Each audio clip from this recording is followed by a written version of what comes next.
No wonder nobody dares to cause trouble here. Who knew Rosalind was Lord Draco's woman? It's not that nobody dares to cause trouble, it's just that anybody who caused trouble is dead.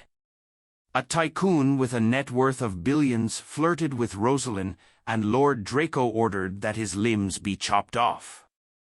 After the incident, the tycoon didn't dare lift a finger and even apologized personally. Fuck. That's brutal. No shit. Lord Draco is South City's biggest bully. No one dares disrespect him. After finding out who the woman, Rosalind, was, the bar erupted in a furor. Some were shocked, some were in awe, and some sat back to watch the show. We're in trouble this time. James gulped as cold sweat dripped down his forehead.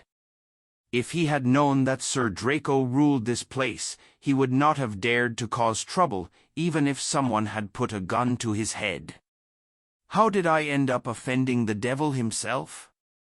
Florence shrugged, her face filled with fear. She wasn't as fiery as before. She could bully some small fry, but when it came to a brutal thug like the Cobra, she knew her place. Why so quiet? Weren't you great at speaking your mind earlier? Why don't you show us again what you've got? Asterisk smirked the muscular man. Was there anyone in South City who didn't know of Sir Draco's reputation? Almost nobody dared to offend Sir Draco. Don't panic.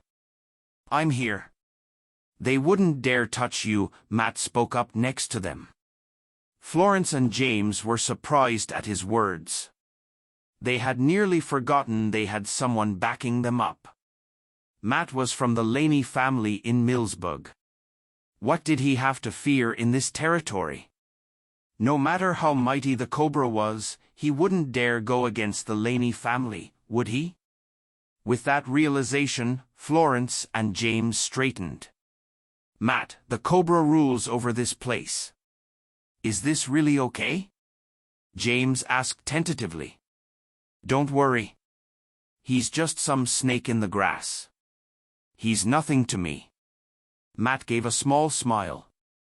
He finally had a chance to flaunt his influence, so he had to show them all he had. I'm glad then. James grinned. He thought he was done for, but now he had another shot. Hey! What are you mumbling about? Are you going to pay up or not? Rosalind barked, getting impatient. What are you going to do if we don't pay up? You think we're scared of you? Florence mocked, placing her hands on her hips. With Matt backing her up, she feared nothing. You won't pay? Rosalind laughed coldly. If you don't pay up, we'll do it Sir Draco's way. Anyone who causes trouble here will have their limbs chopped off. She raised her hands and made a sign. The muscular men behind her unsheathed their machetes and strode forward. Wait. Matt hissed and stepped up from behind. His good looks and classy aura always made women swoon. And who are you? How dare you meddle in my business?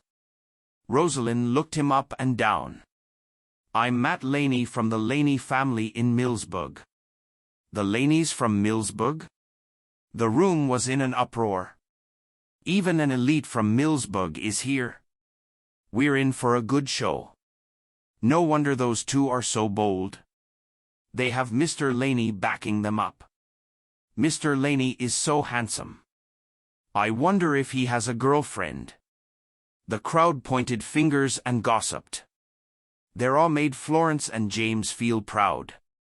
The Laney family's reputation was valuable indeed. With the Laney family backing them up, who would dare go against them? So you're Mr. Laney. Nice to meet you, Rosalind rasped, forcing a smile. Of course, she had heard of the Laneys. There was a time when they were the aristocrats who led everything in Millsburg. Although they weren't as glorious anymore, she did not dare provoke them. Since you know who I am, that makes settling things easier. Tell me, how do you intend to deal with this? Matt asked as he clasped his hands behind his back arrogantly. Since you've spoken up, Mr. Laney, I naturally have to show you some respect. I'll treat what happened here today as a misunderstanding. It's over. Rosalind conceded. They had a business to run, and she did not want to cause problems for Sir Draco. It's over? Matt snorted. You hit a friend of mine, and you think 2 words can smooth things over? There are no free lunches here. What else do you want? Rosalind asked, frowning. Pay up and apologize, of course. Apologize?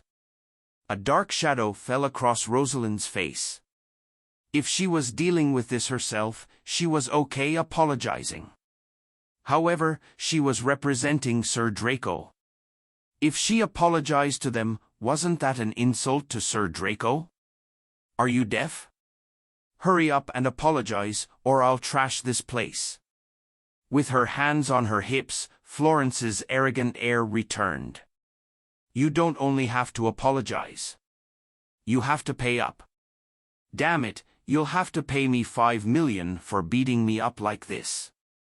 James shouted. With Matt backing him up, he had all the confidence in the world. He was milking Matt's influence as much as he could. Mr. Laney, this is Sir Draco's territory. Save me some face. Let's not make enemies. Rosalind pleaded, feeling awkward. You want me to save you some face? Who do you think you are? Matt smirked. Even if the Cobra were here, I'd demand an apology. Much less one from you. Who thinks he has what it takes to make me apologize? A thundering voice rang out across the bar. A bald man wearing sunglasses, with a cigar between his lips, walked in menacingly. His fierce demeanor and intimidating aura frightened the crowd as they stepped aside. A path opened for him. Sir Draco, what brings you here? Rosalind's eyes lit up as she rushed to greet him. Just showing one of the gentlemen around. The Cobra put an arm around her waist and asked, What's going on?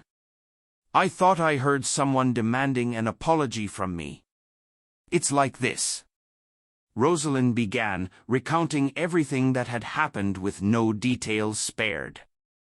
Mr. Laney from Millsburg, is it? So you're the one who wants me to apologize? The Cobra stepped forward and looked Matt up and down. His expression wasn't friendly at all. That's right. Your people beat my friend up. Apologizing is the natural thing to do, Matt quipped. With his hands behind his back, he was as arrogant as ever. Apologize? Fuck you. The Cobra was furious. He slapped Matt across the face. Matt stumbled and nearly fell over. Fuck, he yelled. The onlookers in the bar were stunned.